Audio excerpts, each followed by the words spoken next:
Hello mga guys, kumusta po kayong lahat? Welcome po ulit sa aking channel. Today is Wednesday, kumuha po tayo ng day off ngayon. Magpahinga muna tayo kahit isang araw lang. Tara guys, samahan nyo ako, may delivery ako ng tubig ngayon. Ayun guys, ito yung dinidelivery kong tubig every 3 months. Yan, bibili ako ng per box. Ayun guys, binababa na yung tubig na pina-order ko. Ayan, ang brand pala ng Berain. Yan, sikat din dito sa KSA yan. Kumuha ko ng 18 box. Yung 20 boxes na in-order ko, kasama na doon si Kuya. Nag-order na rin yung dalawa sina Jen.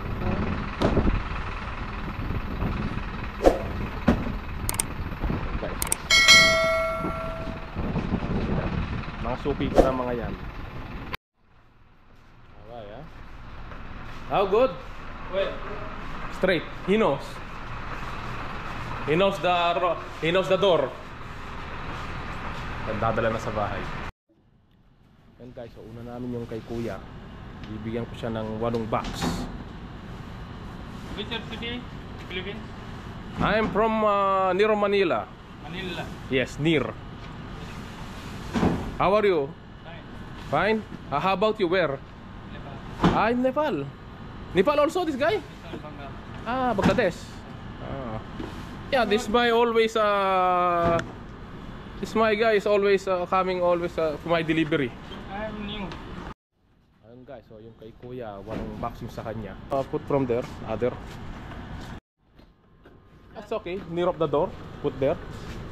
The box is there, after shake.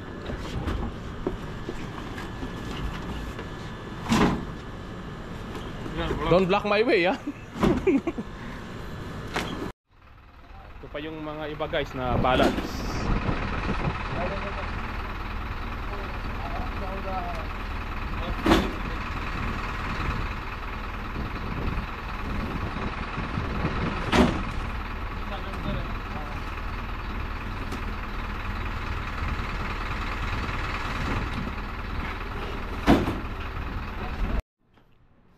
Yan guys, babayaran muna natin. Magbabayad ako ng card.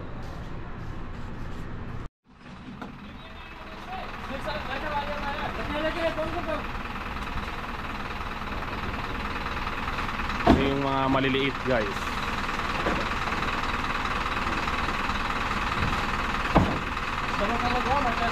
I will pay card. How much ba? 308 real. I'll pay by card. Approve? Approve, ha? Ayun na yung pangalawang nila, tuwas sa truck. Yung balance pa. This is the second, ha? Good? Put now all. Put there, ha? Okay?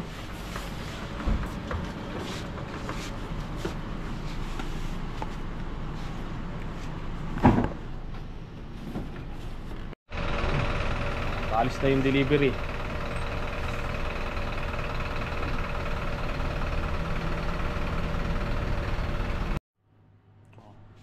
Ito na yung in-order kong tubig. Bali 20 box yan. Ito 12. Yung kay Kuya 8. Papasok ko na ito sa kwarto, isa-isa. Nalagay ko na dito sa loob. Good for 3 months na to sa akin. Okay na to. Para di na ako laging bumibili sa supermarket. Mas maganda na kasi yung dinideliver nila. Isa na lang. Isang biyahe na lang. Ito naman guys, lalabang ko muna yung comforter ko. Makapal yung comforter ko ito. Malaki, mabigat.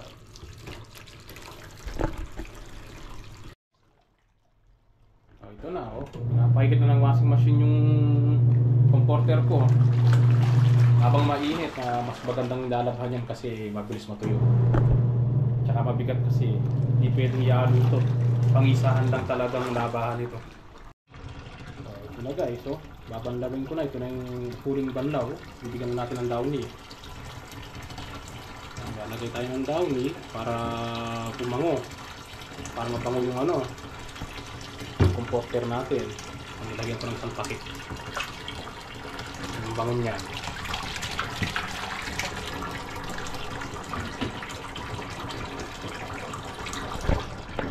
Open ko na.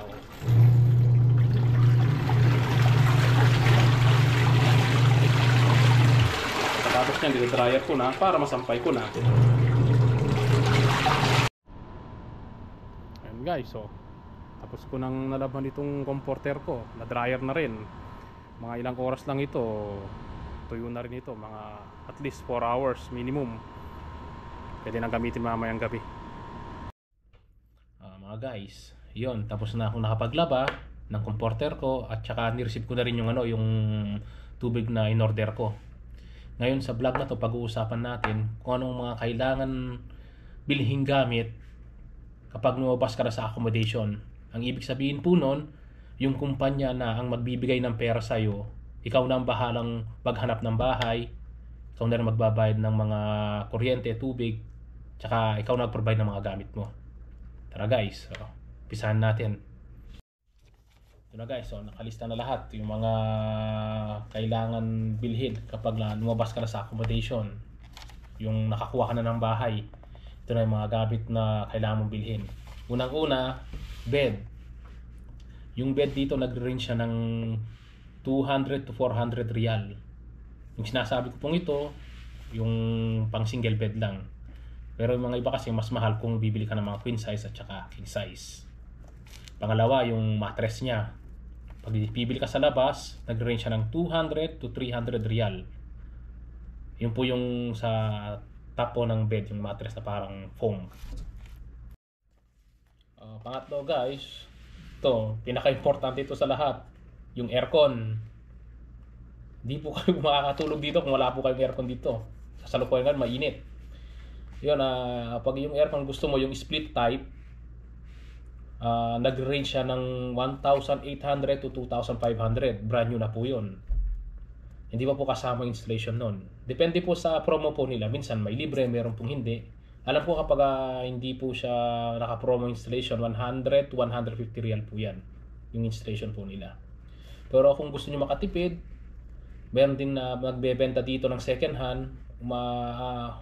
Nag-range siya ng 800 to 1,000 riyal. Yun po yung second hand, yung mga pinagamitan po ng repair nila. Kung gusto nyo pong makatipid, yun po. Second hand, 800 to 1,000 riyal po. Ito po, kung gusto nyo naman na window type, yun, nag-range naman siya ng 1,300 to 1,600 riyal. Depende po kasi sa brand yan eh. Pero yung mga 1,300, yung pong magandang brand na rin po siya. Pero mga branded po kasi yan, maabot na po ng mga 1,600. Kung gusto niyo naman na second hand, yung mga ibang kabayan natin, yung mga binebenta nila yung mga aircon nila, minsan ibebenta nila ng mga 300 riyal to 600 riyal. Yung 300 riyal, yung mga medyo may kalumaan na po ito, mga ilang taon na pong ginagamit. Pero kapag medyo bago pa po, binenta nila sa'yo na second hand, nag-range pa po yun ng mga 500 to 600 riyal.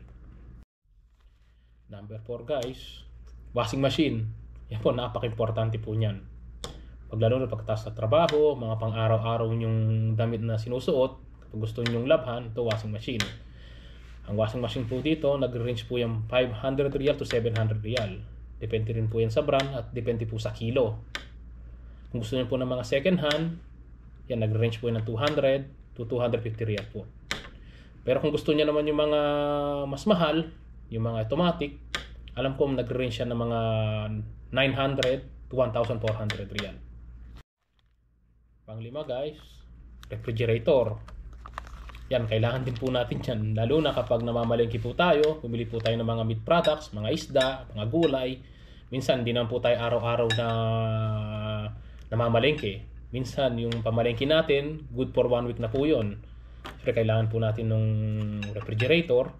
Yun ang mga price po niyan kapag brand new, 1,000 to 1,200 riyal po yan. Ang range. Maganda na pong size po yan. Hindi na po siya maliit, hindi na po siya sobrang malaki. Sakto lang po. Pag gusto niyo naman po ng second hand, yung mga kabayan na nagbebenta ng mga gamit, nag-range po yan ng mga 300 to 500 riyal po. Yung number 6, kailangan po natin nung kalan, gas stove po yan. Kasi kapag nakakuha ka ng bahay, minsan wala pa pong gas stove yan, wala pa pong provided, kaya bibili ka po ng gas stove. Nag-range po yan ng 180 real to 200 real po yan. 2 burner na po yun. Ako kasi nung ako dumating kay kuya, meron na siyang gas stove. Nakigamit na ako hanggang ngayon. Bumili lang kami ng gas, naghati lang kami sa gas. Number 7, tangki ng gas, LPG, yung gas cylinder. Siyempre, hindi naman po pwedeng gamitin yung gas stove kung wala po siyang tangki ng gas. Yun, nagre-range po siya ng 120 real to 150 real. Pag binili niyo po yung cylinder na po na yun, yung presyong yun, may laman na po yun. Number 8, rice cooker. Yan, nagre-range po yan mga 80 to 100 real po yan. Yung 1.8 liter po. Kinaganda po kasi ng rice cooker, lalo na po kapag pagkatapos mo sa trabaho, magsasaing ka, kahit iwan mo siya, kapag na-on mo, automatic na siyang mag-off kapag luto na yung kanin. Number 9, wardrobe. Kahit po yung mga affordable wardrobe na lang po, pwede na po yun. Nag-range po yan ng mga 80 to 120 real po. Depende po kasi sa size. Importante po kasi yan sa mga damit natin, lalo na kapag katapos mo maglaba, yung pinatuyo mo sa labas, kapag tuyo na po yung nilabhan nyo, pwede nyo na pong lagay sa wardrobe. Kasi yung mga iba kasi mahal po yan lalo sa mga binebenta namin, yung mga 4-door and 6-door wardrobe. Ma-range po yung pinakamura po dyan, nasa 1,500 above po, hanggang mabot po ng 5,000 above po. Kaya pwede na yung affordable wardrobe. Number 10, syempre kapag gumising tayo sa umaga, minsan bago tayo kakain ng breakfast, ayaw tanghalian, kakape muna tayo, di ba? Ito, kailangan natin ng electric kettle. Ayan guys, ito binili ko to, hindi pa nagamit nga to Ito nagre-range po siya ng 30 to 50 real. Ito po, kailangan po natin yan araw-araw kung gusto po natin magtimpla ng kape. Number 11, kitchenware. Yan mga guys, kailangan po natin yan, yung mga kawali, mga kasirola, mga sandok na gamit sa pangluluto. Yan, nag-range po yan ng 199 real po. Package na po yun. Kailangan natin po yun mga guys. Kung kailangan po natin magluto, mas maganda po may gamit tayo pong ganon. At ang huli mga guys, number 12, table and chair. Importante po yun guys, lalo na kapag bumili kayo ng pagkain sa labas or nagluto po kayo, ilapag nyo lang po sa mesa, yun, upo ka na lang po, kakain na. Yung pong hindi na po kamahalan, mayroon po sa labas na nabibili po ng mga worth 200 real po sa labas, kasama na po yung chair nun. Importante po yun.